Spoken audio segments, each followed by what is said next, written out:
네, 오늘 말씀 같이 보겠습니다. 오늘 말씀은 사무엘상 2장 35절에서 3장 1절까지 말씀입니다. 사무엘상 2장 35절에서 3장 1절입니다. 제가 봉독하겠습니다. 내가 나를 위하여 충실한 제사장을 일으키리니 그 사람은 내 마음 내 뜻대로 행할 것이라. 내가 그를 위하여 견고한 집을 세우리니 그가 나의 기름 부음을 받은 자 앞에서 영구히 행하리라. 그리고 내 집에 남은 사람이 각기 와서 은 한 조각과 떡 한 덩이를 위하여 그에게 엎드려 이르되 청하노니 내게 제사장의 직분 하나를 맡겨 내게 떡 조각을 먹게 하소서 하리라 하셨다 하니라. 아이 사무엘이 엘리 앞에서 여호와를 섬길 때에 여호와의 말씀이 희귀하여 이상이 흔히 보이지 않았더라. 아멘. 오늘은 내가 일으키리니 라는 제목으로 하나님 말씀 증거하겠습니다. 이 사사시대를 이어서 사무엘상 처음에 배경이 되는 시대는 이스라엘의 타락이 극에 달했던 시대였습니다. 이스라엘이 잘못된 길로 가지 않도록 이스라엘의 거룩과 경건을 책임지던 제사장이 그 타락의 선두에 서 있었던 시대였기에 어쩌면 희망이 완전히 사라져버린 그런 시대였던 것입니다. 제사장이 강력한 권위와 명예와 돈을 가지고 권력까지 얻어버린 그런 시대였습니다. 제사장이 정치 지도자인 사사가 되었습니다. 3장 1절에 이렇게 말씀이 있습니다. 여호와의 말씀이 희귀하여 이상이 흔히 보이지 않았더라. 구약시대에는 하나님이 제사장이나 선지자를 통해서 그 말씀을 전해주십니다. 근데 그런 것이 전혀 없었다고 기록하는 것이죠. 당연한 것이 하나님의 말씀을 들어야 해야 할 사람들이 권력의 중추에서 꿀을 빨고 있었던 것입니다. 구약 당시에 하나님의 말씀은 꿈이나 우림이나 선지자를 통해서 전해졌다고 합니다. 여기서 우림이란 제사장 흉패에 있었던 하나님의 뜻을 판별하는 제비였다고 합니다. 우림과 둠밈을 던져서 떨어졌을 때 그 떨어지는 방식에 근거하여 문제에 대해서 긍정적인 혹은 부정적인 응답을 제공했는데 제사장이 그걸 하지 않았어요. 제사장이 타락해서 하나님으로부터 멀어졌으니까 우림으로 하나님을 물어볼 일이 없었던 것입니다. 또 제사장이 말씀을 가르쳤기 때문에 역시 말씀으로도 하나님의 뜻을 알 수가 없었을 것이고, 또 선지자가 나와서 하나님 말씀을 전하려고 해도 이 권력이 있는 제사장들이 예수님처럼 그들을 박해했을 것이고 탄압했을 것이기 때문에 말씀이 희귀할 수밖에 없었던 시대였습니다. 특히 말씀을 이스라엘 백성에게 전할 때 그들은 그 말씀을, 하나님의 말씀을 전한 게 아니라 자신들의 권력을 유지하며 자신들의 힘을 키우기 위해서 말씀을 전했을 것이기 때문에 하나님의 뜻은 더욱더 알 수 없게 되어버렸습니다. 헌금을 많이 하면 하나님이 복 주실 것이고, 제사장에게 좋은 것을 갖다 주고 맛있는 거 사주면 그 집에 복을 줄 것이고, 제사장이 하는 말을 잘 들으면 하나님이 인생 잘 풀리게 해줄 것이라고 그런 말을 했을 것으로 추측됩니다.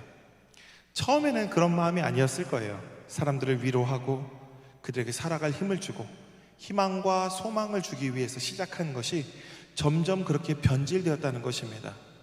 하나님의 뜻에다가 이 말씀을 쉽게 전하려고 MSG를 조금씩 쳤는데 나중에는 하나님의 뜻이 왜곡되어 버리고 MSG가 하나님의 뜻이 되어버린 겁니다. 세상에서 성공하는 것이 하나님의 뜻이라고 하면서 세상에서 어떤 방법을 사용하든 세상적으로 재물과 권력과 힘을 갖도록 성도들을 부추기고, 그렇게 잘 되는 것은, 너희가 잘 된 것은 너의 능력이 아니라 하나님의 뜻이니, 하나님이 주신 복이니, 너는 네가 가지고 있는 것들을, 정말 많은 것들을 하나님 앞에 가지고 나와서 예물로 드려야 된다라고 얘기하는 겁니다. 네. 그러면서 가지고 나오지 않으면 지금까지 받은 모든 것들을 하나님께서 다 가져가 버릴 것이라고 겁을 줍니다. 심판날에 불지옥에 떨어질 것이라고 겁을 줍니다. 엘리 제사장의 시대가 바로 그런 시대였습니다. 말씀으로 사람들을 휘어잡고 휘둘고 그것을 통해서 자신의 부와 권력과 명예와 그 모든 것들을 채우던 그런 시대였습니다. 타락이 극에 달한 시대의 모습 중 하나가 또 있습니다. 뭐냐면 권력자의 자녀들의 문제입니다. 엘리의 아들들이 아버지의 권세를 등에 업고 온갖 악을 행하는 것입니다. 그런 그들을 보고 누구 하나 나와서 너희들 그렇게 하면 안 돼 라고 말하는 사람이 아무도 없습니다. 다들 엘리 제사장의 권력이 무서운 겁니다. 하나님보다 엘리가 더 무섭습니다. 언제 심판 내릴지 모르는 하나님보다 지금 당장 내 삶에 불이익을 줄 수 있고 나의 삶에 그 주도권을 쥐고 있는 그 권력을 가지고 있는 엘리 제사장이 더 무서운 겁니다. 그 아들들도 그것을 잘 알고 있었습니다. 엘리의 아들들이 그렇게 오늘 말씀에 보면은, 앞에 보면은 정말 나쁜 일 많이 합니다. 그렇게 막장으로 가게 된 것도 그렇게 해도 사람들이 자신을 건드리지 못하고 오히려 더 두려워하고 있음을 알게 되었기 때문입니다.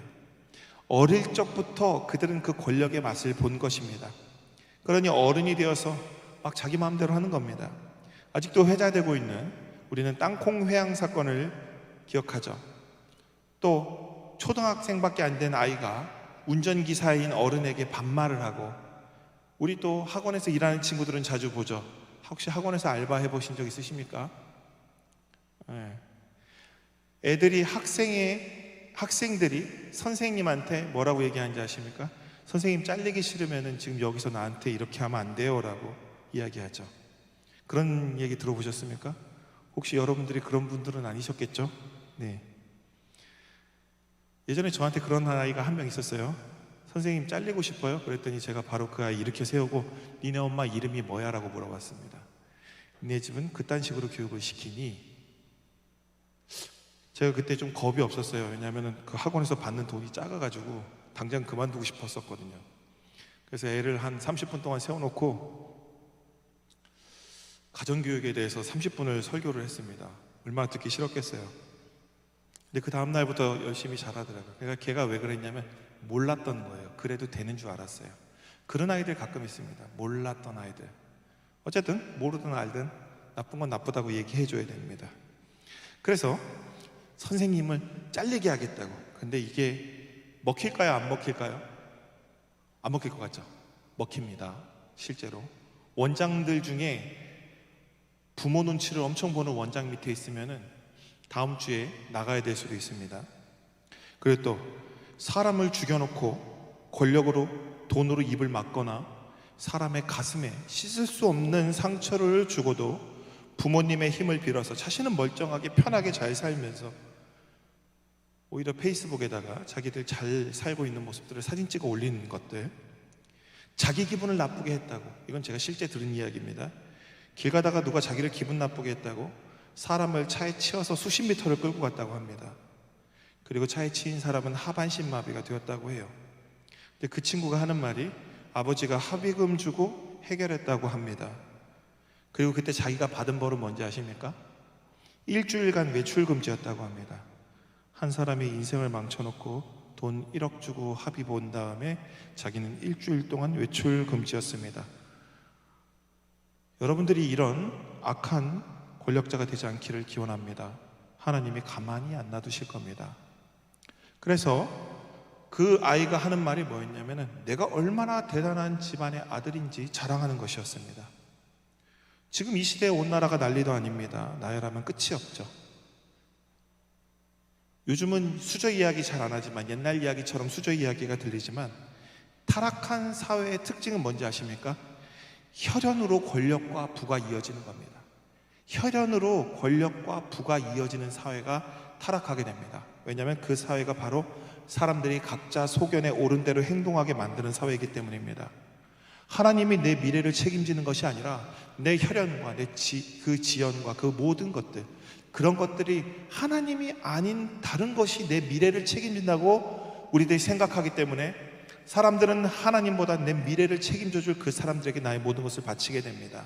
그렇게 오늘 엘리의 아들들의 행위에 사람들이 틀렸다고 말하지 못하는 겁니다. 그렇게 성수에서 봉사하는 여성들에게 그렇게 엄청난 일을 당함에도 그 여인들은 참아야 합니다. 하나님께 드리는 귀한 예물 중에 가장 좋은 것을 그가 자기 마음대로 가지고 가서 먹어도 누구 하나 그것을 가지고 지적하는 사람이 없습니다. 그들은 하나님이 두려운 게 아니라 이 아들들이 두려웠습니다. 앞으로 엘리의 뒤를 이어서 그 권력의 중심이 되어 자신들의 생명의 주인이 될 이들이 두려운 것이었습니다. 그렇기에 그들은 무력하게 당할 수밖에 없는 겁니다. 근데 여기서 중요한 게 있습니다. 그렇게 당하는 이들은 절대 나쁜 사람이 아닙니다. 누구도 비난할 수 없습니다. 이 땅에 그렇게 살아가는 이들을 누구도 비판하거나 비난할 수 없습니다. 그들은 그저 힘이 없어서 긍휼히 여김을 받아야 할 사람일 뿐입니다. 이집트의 노예로 살아가는 이들은 결코 스스로 이집트를 탈출할 수가 없습니다. 그것은 그들의 잘못이 아닙니다. 그렇기에 하나님은 불쌍히 여기셔서 친히 역사에 개입하시고 구원의 계획을 발동시켜서 그들을 구원합니다. 모세를 통해 이집트로부터 이스라엘을 탈출시킨 것처럼 사사시대의 수많은 사사들을 통해 이방 민족의 압제로부터 그들을 구원하셨던 것처럼 그와 같은 시대에 하나님의 구원 계획이 발동됩니다. 타락한 엘리 제사장도, 이 중요한 게 있습니다. 타락한 엘리 제사장도 한때는 하나님을 잘 믿는 사람이었습니다. 그도 하나님의 뜻을 이루기 위해서 이 땅에서 거룩과 경건을 위해서 힘쓰던 사람이었습니다.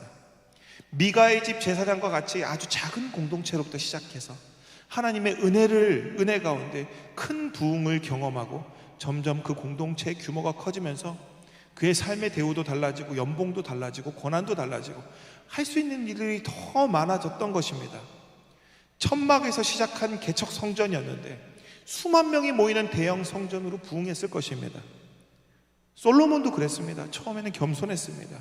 선한 마음으로 앞으로 내가 하나님의 백성을 내가 잘 다스릴 수 있도록, 그들에게 억울함 없이 그들의 송사를 잘 판단할 수 있도록 지혜달라고 했을 때 하나님이 넘치게 부어주셨습니다. 그런 솔로몬도 나중에는 그 권력과 권위와 부와 지혜가 넘쳐나자 하나님 위에 서려고 했고 하나님을 떠나버립니다. 예전의 마음이, 오늘 말씀이 나옵니다. 예전의 마음이 잠깐 살아났는지 엘리 제사장이 그들의 아들들에게 가서 한번 훈계하는 모습이 나타납니다. 근데 아들들은 전혀 듣지 않아요. 그렇다면 그때 엘리 제사장이 벌을 내려서라도 더 이상 나쁜 짓을 하지 않도록 말렸어야 됐는데 하나님 앞에 죄를 짓지 않도록 해야 됨에도 불구하고 그는 그렇게 말만 하고 끝냅니다. 결국 하나님의 사람이 와서 엘리야에게 이렇게 말합니다. 사무엘상 2장 29절에 보면 너희는 어찌하여 내가 내 처소에서 명령한 내 재물과 예물을 밟으며 내 아들들을 나보다 더 중히 여겨 내 백성 이스라엘이 드리는 가장 좋은 것으로 너희들을 살찌게 하느냐. 하나님께서 엘리에게 아들들을 더 중히 여겼다고 책망합니다. 하나님보다 더 중요하게 여기는 걸 우리는 우상이라고 계속 배웠죠. 엘리 제사장은 자식이, 그 아들들이 우상이 된 것입니다. 그가 진실로 아들들을 사랑했다면 아들들이 잘못된 길로 가는 것을 막았을 것이지만 그는 막지 못했습니다. 왜냐하면 막게 되었을 때에 혹 자신이 원하는 바를 자식들로부터 얻지 못할 것이 두려웠던 것입니다. 그것이 무엇이 되었던 말입니다. 우리가 참 생각해야 되는 것이 있습니다. 부모 자식 간의 관계가 사랑의 관계라고 착각하면 안 됩니다. 거래의 관계일 가능성이 큽니다. 예수님께서 우리에게 주신 사랑만이 진정한 사랑인데 그 이외의 사랑은 대부분 대상과의 관계 가운데 거래로 이루어져 있습니다. 그것을 사랑이라고 표현하지만 진실한 사랑이라고 보기는 너무 어렵습니다. 자식을 사랑하면 자식이 정말 잘 되도록 노력해야 되지만 자식이 잘 되는 것이, 잘 생각해 보십시오. 전 아직도 그 부분이 이해가 안 가는 부분이지만 부모들끼리 모이면 무슨 얘기를 하는지에 따라서 그 부모가 자식을 어떻게 생각하는지 알 수 있습니다. 그런 부분에 대해서 그것이 사랑이라고 얘기하는데 거짓말입니다. 외식입니다. 자식이 모였을 때 자식 자랑하는 부모들, 근데 자식 자랑할 때 뭘 자랑하는지 아십니까? 학교를 자랑하고 연봉을 자랑하고 어떤 걸 세상적인 것만 자랑합니다. 그러면서 뭘 하냐면은 래퍼들이 하는 랩 배틀 같은 거래요. 누가 더 자식이 잘났나. 혹시 내 부모님이 그렇다면 부모님을 위해서 기도해 주십시오. 부모님이 하나님을 안 만난 겁니다. 자식은 도구가 아니고, 자식은 루이비통 백이 아니고, 자식은 성형하는 내 얼굴이 아닙니다. 누군가한테 보이기 위한 나의 장식품이 아니라는 겁니다. 하나님이 우리에게 주신 소중한 선물입니다. 하나님이 우리에게 맡겨주신 소중한 생명입니다. 내게 아닙니다. 근데 우리는 그걸 모르죠. 그래서 그것을 스스로 자기 마음대로 하는 것, 이 아이들한테 막 이런저런 것들을 하게 해주는 것, 그것이 사랑인 줄 압니다. 오늘 엘리도 그랬을 겁니다. 이렇게 얘기합니다. 엘리는 뭐라고 얘기하냐면 2장 24절 뭐라고 얘기하냐면 내게 들리는 소음이 좋지 아니하니라. 여론이 좋지 않으니까, 내가 통치자인데 여론이 좋지 않고 사람들이 뭐라 하니까 아들들 불러다가 주의 준 겁니다. 하루 종일 밖에 일 때문에 바쁜 그냥 아버지라면 자식이 뭘 하는지 알기 어렵지만, 당시 최고 지도자였던 엘리는 아들들이 어떤 잘못을 하는지 모를 리가 없습니다. 근데 그 도가 점점 심해지니까 자식들을 불러다가 잔소리를 했는데, 그 이유가 뭐냐면 자기의 정치적인 입장과 또 하나님 앞에서 있는 또 그런 뭐랄까 미묘한 관계나 입장, 이런 것들. 그러니까 이 사람은 자신에 대해서, 자신의 자식에 대해서 걱정이 한 1mg 정도 있어서 훈계를 한 것일 뿐입니다. 무슨 말이냐면 내 평판 때문에 자식을 불러다가 훈계를 하고 끝낸 겁니다. 엘리는 잘 알고 있었습니다. 모르는 것이 아니에요. 만일 사람이 여호와께 범죄하면 누가 그를 위해서 간구하겠느냐, 이런 말씀을 할 정도로 하나님을 잘 알고 있었습니다. 그는 다 알고 있었으면서도 안 듣는 아들에게 제재하지 않습니다. 말만 하고 끝냅니다.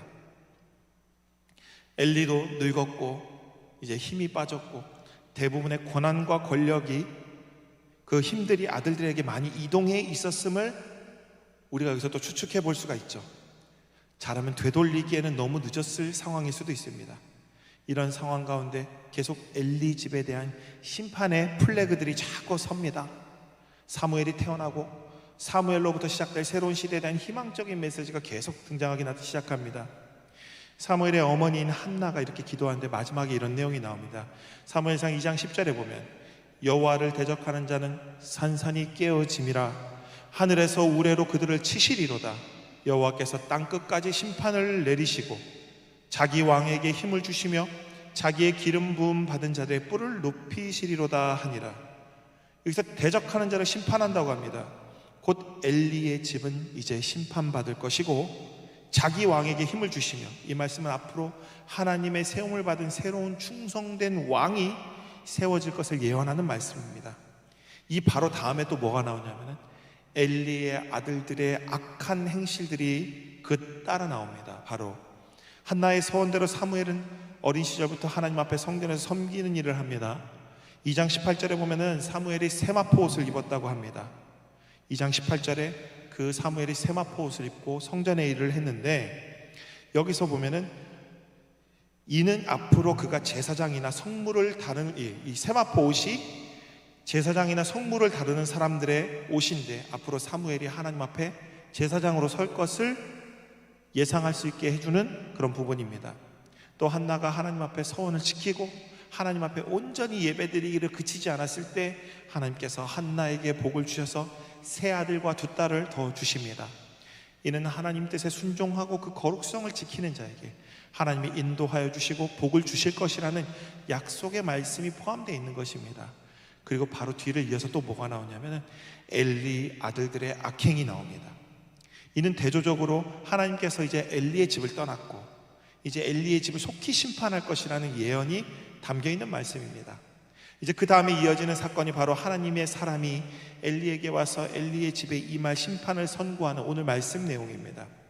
근데 이 심판에 대해서 엘리의 반응이 기록되지 않아요. 엘리가 이 이야기를 듣고 어휴, 회개를 해야지, 하나님 제가 잘못했는데, 엎드려 우는 것, 그런 내용 없습니다. 나중에 사무엘을 통해서 전해지는, 사무엘이 한밤중에 자다가 하나님의 말씀을 듣는데 그때 그 말씀을 듣고 비로소 엘리는 그 심판이 자신의 집에 임하게 될 것이라고 명확하게 깨닫고 뭐라고 하냐면 아멘으로 응답합니다. 그렇게 될 것입니다 라고 이제 자기 자신에 대해서 그때 처음으로 인정합니다. 오늘 함께 본 말씀에서 나오는 이야기들은 교훈을 목적으로 하고 있습니다. 우리 중요한 게 이거예요. 이 이야기는 복수와 심판, 은혜와 복을 단순하게 대비시키는 것으로 보는 것은 독자들로 하여금 잘못된 신앙으로 가게 만들 수가 있습니다. 전에도 강조했던 것인데 성경의 모든 잣대는 남을 향해서 되는 것이 아닙니다. 다시 한번 강조하지만 절대 우리는 성경 말씀을 보면서 다른 사람한테 너 이렇게 살아야 돼 라고 이야기하는 것이 아니라 내가 그렇게 살도록 노력하는 것입니다. 내가 심판자가 되어버리면 그 자체로 우리는 잘못된 신앙의 길에서 계속 방황하고 표류하게 됩니다. 또 말씀을 단순화시켜서도 안 됩니다. 그 단순화가 엘리 제사장, 타락한 종교 지도자를 만들어버린 겁니다. 단순화를 통해 말씀을 아무렇게나 갖다 붙이게 되는 일이 우리는 종종 보게 되고 생깁니다. 순종이라는 말로, 제사장이 순종이라는 말로 과부의 전 재산을 털어먹고, 순종이라는 이유로 성막에 있는 여인들을 마음대로 겁탈하고, 또 하나님께 복을 빌어준다고 하면서 자신의 유익을 챙기는, 내가 너를 위해서 기도해 줄 것이니 앞으로 너는 얼마의 헌금을 지금 하여라 라고 이야기하는 그런 일들, 그런 몰상식한 일들이 생겨난다는 것입니다. 하나님의 말씀에 순종하면 성공할 수 있다고 하면서 우리는 되게 중요한 게 있죠. 순종이 무엇인가? 이것을 알아야 됩니다. 순종이 무엇인가? 성전에서 열심히 봉사하고 성전에 헌금을 많이 내고 성전에서 제사장이 하는 말이라면 하나님 말이라고 생각하고 무슨 일이든 해야 하고 성전으로 많은 사람들 모아오는 것, 그런 것이 하나님께 순종이 되는 거다. 또 이어서 그런 사람들이 사회에서 공헌했다라고 이렇게 말을 합니다.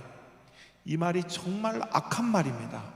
악한 말입니다. 얼마나 악하냐면 사회에서 높은 자리에 오르지 못한 교회에서 하나님 말씀에 따라 순수하게 순종하는 모든 이들의 순종이 무시당하게 된다는 것입니다. 또 그저 내 마음이 하나님이 너무 좋아서 그저 순종할 뿐인데 이 말로 인해서 그 마음마저도 성공하려고 순종하는 마음으로 왜곡돼 버립니다. 난 순수하게 하나님이 좋아서 하나님을 믿는 건데 이럽니다. 하나님을 잘 믿으면 성공합니다. 이 말 때문에 내가 순수한 마음이 성공하기 위해서 하나님을 믿는 사람이 되어버린다는 겁니다. 저는 어린 시절 어렵게 살았다고 옛날 어른들보다 어렵게 살진 않았겠지만 어려운 현실 속에서 나도 저 사람들처럼 돈 많이 벌고 관심도 받고 사랑도 받고 남들 도와주고 제일 하고 싶었습니다. 남들을 내가 어렵게 사는데 도와주는 사람이 아무도 없어서 그랬는지 모르겠지만 어려운 사람들이 있으면 눈앞에 보면 그냥 너무 내 마음이 아파서 다 도와주고 다니고 싶었어요. 그러려면 돈이 많아야겠다는 생각도 했고, 좀 큰 교회 목사님들이 그런 걸 하고 다닌다고 했을 때 정말 멋있다라는 생각을 했습니다. 또 그렇게 중요한 건 관심 받고 싶었다는 것 같습니다. 관심 받고 싶었던 것 같아요. 관심 받고 싶다는 마음에 저도 교회에서 열심히 순종했던 적이 있었습니다. 성공하고 돈 벌고 부흥사들이 하는 그런 말들, 관심 받고 싶어서 그게 복이라고 믿었습니다. 그렇게 되는 게 하나님 앞에서 순종하는 자가 받는 복이라고 믿었습니다. 최근 친한 지인이 저에게 이렇게 얘기하더라고요. 너는 소심한 관종이야. 제 평이 좀 그래요. 어쨌든 제가 생각할 때 저도 좀 약간 소심한 관종인 것 같습니다. 복이라는 부분이 어떻게 어떻게 해석되어지는가에 따라서 매우 악하게 사용되는 것이 말씀의 단순화입니다. 병에 걸리면 하나님 잘못 믿은 거고, 귀신 들린 거고, 죽으면 심판받은 거고, 그냥 아무 말을 찌그립니다. 그런 말을 하는 사람들을 보면은 제가 얼마 전에 오랜만에 마음에 맞는 사람을 만나서 그 얘기를 했더니 그분이 시원하게 얘기해 주더라고요. 그 말하는 그 사람 마음이 귀신이라고, 거기에 마귀가 들어갔다고. 어떻게 다른 사람한테 그런 무례한 말을 하는지, 누가 그에게 귀신을 넣었는가? 이제 그 얘기를 하다가 누구긴 누구야? 바로 우리 같은 사람들이겠지. 동종업계에 있는 누군가겠지. 오늘 말씀을 볼 때 우리는 단순화시키면 안 됩니다. 예수 믿어서 성공하고 예수 믿어서 새 시대의 희망이 되고 이렇게 단순화시키는 그런 말씀은 아닙니다. 교훈을 주기 위한 말씀으로, 나의 말씀으로 받아야 합니다. 불편한 세상의 진실을 조우한 우리가, 세상이 너무 불편하지 않습니까? 부당하고 우리가 어떻게 살아가는가에 대한 말씀으로 보는 것이 좋습니다. 결코 내가 그럴 일은 없겠지만 이런 마음도 살짝 교만한 거죠. 나도 엘리와 같은 잠재적 죄성을 가진 사람이 아닌가 스스로 점검해야 합니다. 혹 내가 우상에 빠져 있는 것은 아닌지 우리는 면밀히 검토해야 됩니다.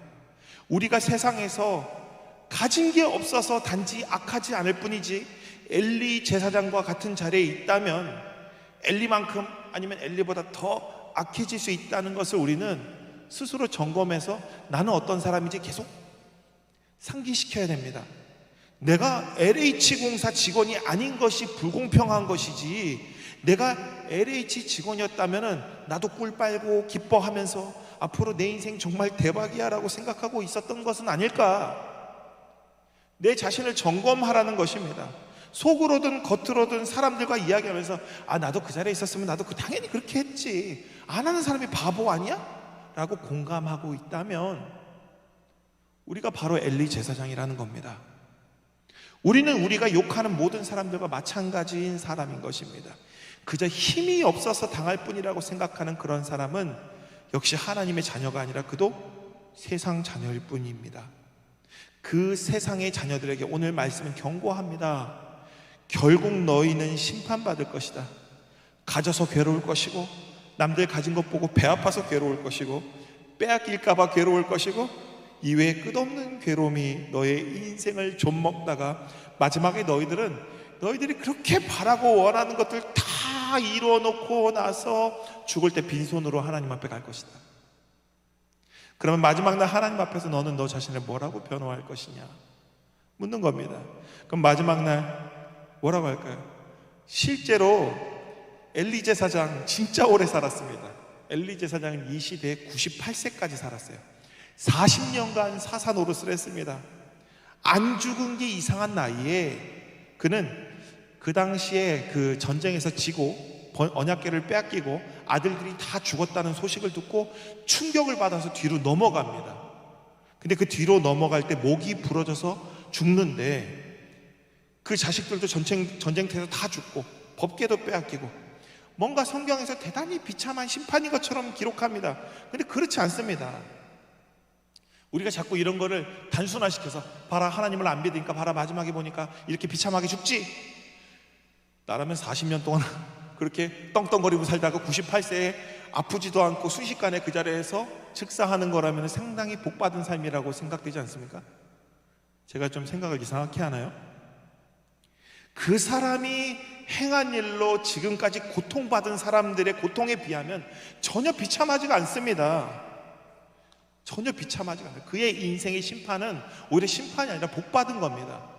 정말 아프고 고생이란 고생은 다 하고 죽은 것도 아니고 온갖 고문을 당하다 죽은 것도 아니고 잘 먹고 살쪘다고 기록합니다. 잘 먹고 살이 쪄가지고 그 몸이 비대해서 넘어갔는데 그때 목이 부러졌다는 겁니다. 그것도 98세에. 특히 엘리의 아들도 홈니와 비느하스에게 고통당한 여인들의 마음을 생각한다면 어떤 죽음도 그것은 전혀 심판으로 여겨지지가 않습니다. 가끔 이런 것들을 어떤 사람들이 이렇게 합니다. 봐라 비참한 심판으로 죽지 않았냐. 뭐가 이게 비참합니까? 그 사람한테 당했던, 힘이 없어서 당했던 그 사람들의 비참한 삶은 눈꼽만큼도 생각하지 않고 뭐라고 하냐면 봐라 하나님 안 믿으면 이렇게 비참하게 죽는다. 그러니까 이게 도대체 말도 안 되는 이야기라는 거. 너무 말씀을 단순화시키는 것, 너무 어렵게 이야기하면 못 알아들으니까 쉽게 얘기하려고 했을 수도 있겠지만 진짜 비참한, 오히려 저는 그 여성들이나 그 옆에 있었던 그 백성들이 더 비참하게 느껴집니다. 전직 대통령의 딸이 불행한 삶을 살았다고 말하는 사람들을 볼 때, 특히 저희 아버지가, 저희 어머니도 가끔 얘기하는데 막 그 대통령의 딸이 막 감옥에 갔는데 막 불쌍하다고 이야기할 때 저는 무슨 생각이 드는지 아십니까? 아버지가 더 불쌍합니다. 아버지의 인생이 더 불쌍하다고. 당신이 더 불쌍해. 모릅니다. 몰라. 본질에서 벗어나면 안 됩니다. 우리는 속으면 안 됩니다. 내가 더 불쌍해 원래. 그러니까 그런 식으로 바라보면 우리는 하나님한테 실망하게 됩니다. 믿음이 어느 순간에 확 없어지게 돼요. 엄청나게 통쾌한 복수가 있을 것 같죠? 영화에만 있습니다. 현실 세계에 그런 거 존재하지 않습니다. 그래서 오늘 이 말씀은 심판과 복수의 이야기로 보면 안 됩니다. 그리고 하나님을 잘 믿는 사람이 성공했고 큰일을 했고 이렇게 보면 안 됩니다. 하나님의 구원의 역사가 어떻게 움직이는지, 누구를 통해서 움직이는지가 핵심입니다. 그리고 또 중요한 게 있죠. 어떤 악도 영원할 수 없음을 보여주는 말씀입니다. 엘리나이 98세 그가 통치하는 40년을 살아가는 이들에게는 그 시간은 영원과도 같은 시간입니다. 그러나 중요한 게 있죠. 반드시 끝이 있다는 겁니다. 이것이 희망이라는 것입니다. 우리에게 중요한 건 이겁니다. 어떤 누구도 반드시 끝이 있고 그 끝에는 심판이 있다. 그리고 심판날에 우리는, 하나님을 믿는 자들은 구원을 얻을 것이고, 하나님 앞에 죄를 지은 자들은 심판받을 것이고, 이것 외에는 희망이 없는 겁니다. 그리고 그 끝에 하나님께서 다시 하나님의 사람들을 택하여 일으키신다는 겁니다. 그로 인해서 하나님의 구원의 역사가 다시 움직입니다. 절망적인 환경 가운데서도 한나와 같이, 사무엘과 같이, 성경에 나타난 믿음의 사람들과 같이 하나님을 붙들고 사는 사람들을 통해서 하나님의 역사가 멈췄다가 다시 움직입니다. 그렇다면 왜 이 40년은 빨리 지나지 않았는가? 왜 40년씩이나 갔는가? 이 중요합니다. 누구도 그것을 끝나길 원하지 않았기 때문입니다. 지금도 마찬가지입니다. 이 세상이 부정부패한 세상이라고 얘기하면서 고치고 싶지만, 그런 마음이 있는 사람보다 그 부정부패 속에서 꿀 빨고 싶어하는 사람이 더 많기 때문에 끝나지 않는 겁니다. 끝을 낼 수가 없는 겁니다. 그 사람들이 권력을 가지고 있고 대다수기 때문입니다. 또한 어떻게든 그 권력에 붙어 먹으려는 사람들이 절대 다수를 차지하고 있고, 중요한 건 뭐죠? 아까 전에 얘기했던 것처럼 혈연을 통해서 권력과 부가 계속 이어지는 겁니다. 어떻게든 그 권력에 붙어 먹고 그 중에 어떻게든 그냥 지내려고 하는 것, 그러면서 거기서 꿀 빨고 싶어 하는 것, 그 중에서 살기 위해서 어쩔 수 없이 당하는 사람들, 정말 이 땅에서 고통받는 저 하층의 저네요. 저와 같이 하층민들, 저는 하나님을 만나서 괜찮습니다. 괜찮은 것 같은데. 그래서 당하는 사람들은 이 당하는 사람들이 구원의 대상이겠지만, 그 사람들 가운데서도 아직 하나님을 찾지 않았던 것입니다. 그 40년간 하나님을 찾았던 사람이 없었습니다. 그랬기 때문에 여호와의 말씀이 희귀했고 이상이 흔히 보이지 않았던 이유인 것입니다. 이게 왜 무섭냐면은, 힘 있는 사람들은 자꾸 약한 자들에게 뭘 주냐면 인생 역전의 꿈을 자꾸 집어넣어 줍니다. 이게 지도자들의 농간이죠. 요즘에 제일 무서운 거는 제가 좋아하는 슬라보의 지제 교수께서 하신 말씀인데 그겁니다. 힘이 있는 자들이 자기의 노예들에게 적당한 간부, 관리의 자리를 주고 다른 사람들을 그 희망을 주면서, 그러니까 고액 연봉의 노예죠. 고액 연봉의 노예를 고용함으로 이 사회 시스템을 계속 유지해 나가려고 한다는 그런 이야기를 했었습니다. 고액 연봉의 노예, 돈 많이 벌면 좋은 줄 알지만 고액 연봉의 노예일 뿐입니다. 안 끝나는 겁니다. 인생 역전의 꿈을 주는 겁니다. 복권을 주는 거고 비트코인을 이야기해 주는 거고, 분명 눈물로 하나님께 회개하고 부르짖는 사람이 있었다면 이 40년까지 가지 않았습니다. 왜냐하면 하나님은 그 눈물을 꼭 응답하시는 분이시기 때문에. 근데 그들이 하나님을 찾기까지가 40년 걸린 겁니다. 이집트에서 살만할 때 그들은 하나님 찾지 않았습니다. 그러나 이집트의 파라오가 극심하게 박해하기 시작하자 그때서야 그들은 하나님을 찾았고 이스라엘을 탈출한 것입니다. 그들이 하나님을 찾는 데까지 430년 걸렸습니다. 이 땅의 부정부패가 끊이지 않는 이유도 마찬가지입니다. 우리가 진심으로 통회하고 하나님을 찾을 때 하나님은 움직이시는데, 그리고 이 땅에 진정한 구원의 파도가 밀려올 것인데, 우리의 마음속에는 그것보다 다른데 제밥에 더 관심이 있기 때문에 하나님이 움직일 수가 없는 겁니다. 부르질 않는데 어떻게 하나님이 오겠습니까? 그 제목처럼 그때 하나님이 택하신 사람을 일으키리니라고 오늘 말씀하십니다. 구약의 하나님은 아직 미완성된 순종자들, 미완성의 순종자들을 하나님께서 직접 일으키셔야 됩니다. 이게 구약이랑 신약이 달라요. 직접 일으키셔서 구원의 역사를 심폐소생술 하듯이 겨우 그 생명들을 이어나가셨습니다. 그렇기에 그 지도력이 계속 이어지지 못했죠. 그리고 그 시대에 잠깐만 평화를 누립니다. 그러나 완전한 순종자이신 예수 그리스도가 오신 이후 하나님께서는 모든 가능성을 전 인류에게 열어두셨습니다. 요한복음 3장 16절, 하나님이 세상을 이처럼 사랑하셔서 독생자를 주셨으니 이는 그를 믿는 자마다 멸망하지 않고 영생을 얻게 하려 하심이라. 이전에는 하나님이 꼭 집어서 택하신 다음에 일으키셨지만 이제는 믿는 자라면 누구든지 일으키십니다. 북이스라엘의 7,000명의 바알에게 절하지 않는 사람들, 순수한 신앙을 지켜나갔던 사람들이 7,000명이나 있었지만 그 시대의 예언자로는 사명받은 자가 엘리야밖에 없었습니다. 그러나 이제 예수 그리스도를 믿는 자라면 누구에게든지 문이 열려 있습니다. 열려 있는데도 세상이 바뀌지 않는 건 우리 중에 누구도 그 문을 열고 나가지 않았기 때문입니다. 예수 그리스도의 마음을 품은 자, 내 안에 성령님을 모시고 예수 그리스도의 마음으로 사랑하며 살아가는 자, 그가 누구든 하나님께서 일으키신다고 이야기하셨고 그가 바로 다가오는 시대의 소망이 된다고 약속하셨는데 아무도 문을 열고 나오지 않기 때문에 세상은 변화가 없는 것입니다.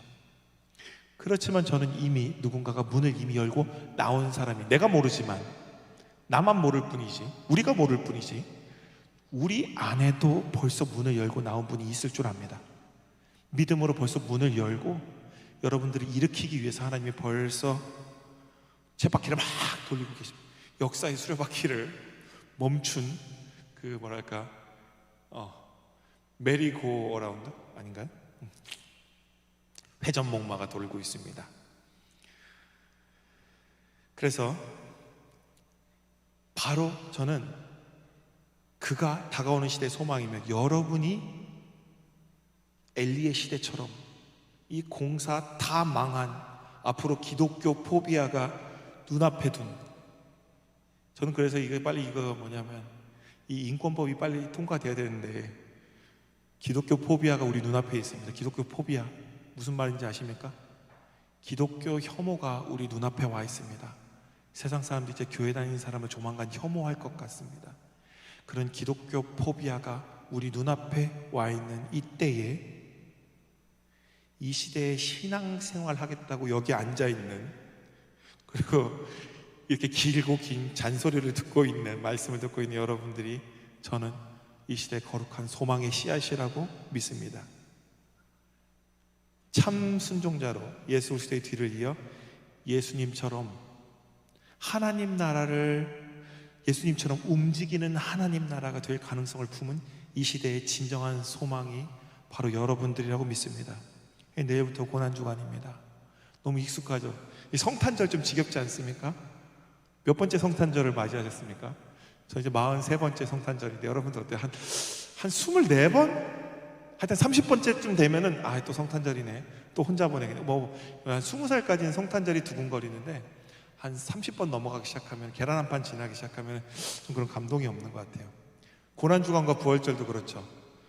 고난주간이고 부활절이지만 예수 그리스도의 고난과 부활과 승리를 잊지 않고 늘 마음에 새기면서 여러분이 예수 그리스도의 마음을 품고 날마다 믿음으로, 한 번에 많이 갈 필요 없습니다. 한 걸음씩 꾸준히 나아간다면 그가 곧 다가올 시대에 이 땅에 거룩한 하나님 나라를 세워갈 소망이 될 줄 믿습니다. 우리 신흥의 청년들이, 여러분들이 다음 시대의 소망이 되기를 간절히 기원합니다. 여러분들이 축복의 통로가 되어 여러분들을 통해 많은 사람들이 주께로 돌아오며 많은 사람들이 참된 구원을 경험하고 살아계신 예수 그리스도를 경험하기를 간절히 기원합니다. 기도하겠습니다. 주님, 죄로 인해 멸망할 수밖에 없는 우리를 구원하시기 위해서 이 땅에 오셔서 우리를 위해 피 흘려 돌아가시고 마침내 우리에게 구원의 문을 열어주심에 감사드립니다. 오늘 우리가 그 은혜와 그 사랑으로 그리스도인이 되었습니다. 우리가 이 땅에서 구원받은 그리스도인이 되었습니다. 주님께서 주신 그 은혜와 사랑 마음에 늘 새기며 살게 하시고 이 받은 구원 놓치지 않고 내 안에 우리의 소망 되신 예수 그리스도를 주인으로 모시며 살 수 있도록 인도하옵소서. 그리하여 어두운 세상의 빛으로 세상을 밝히는 우리 모두가 되게 인도하옵소서.